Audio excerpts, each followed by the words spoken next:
রক্ষা সেতুতে থাকা পথচারীদের। মালবাজারের চালসায় কুর্তি নদী সেতুতে এই দুর্ঘটনা। বালি পাচার করে ফিরছিল ডাম্পারটি, এমনটাই সূত্রে খবর। আরো বিস্তারিত জানাবেন আমাদের প্রতিনিধি রনি, আমাদের সঙ্গে রয়েছেন এই মুহূর্তে। রনি, দেখো দীপ, একদমই তাই। যেমনটা জানতে পারা গিয়েছে যে চালসা থেকে মালবাজারে ফেরার পথে একটি ডাম্পার নিয়ন্ত্রণ হারিয়ে কুর্তি নদীর সেতুর রেলিং ভেঙে নদীতে পড়ে যায় এবং তাতেই দুজন আহত হয়, গাড়ির চালক এবং খালাসি। এবং সেই সঙ্গে বলে রাখতে চাইবো যে প্রশ্ন উঠেছে যে কিভাবে মুখ্যমন্ত্রী সফরকালে রাতভর কিভাবে ডাম্পার চলছে নদী থেকে বাড়ি তুলে, যেখানে সরকারিভাবে বিধি নিষেধ রয়েছে যে সমস্ত সরকারি খাদান বন্ধ থাকার, সেখানে তারপরেও এইভাবে রাতের অন্ধকারে দ্রুত গতিতে বালি পাথর নিয়ে ডাম্পার এই চালসা মালবাজার এলাকা দিয়ে ছোটার কারণেই দুর্ঘটনাটি ঘটেছে বলে এলাকাবাসীর অভিযোগ।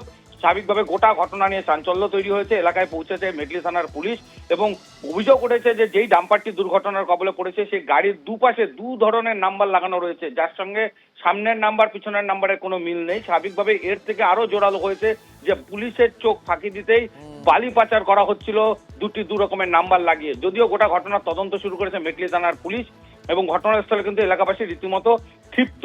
দীপ, অনেক ধন্যবাদ। প্রশাসনকে রিকোয়েস্ট করবো দিনের বেলা 7টা থেকে 5টা অবধি চালা। যদি 1টা থেকে গাড়ি চলে তাহলে আমরা সব কালকে থেকে রাস্তা ব্লক করে দিব। এমনি অ্যাক্সিডেন্ট চালসা করতে পারা, কত বাড়ি নষ্ট হয়ে যেত, লোক মারা যেত সকালে।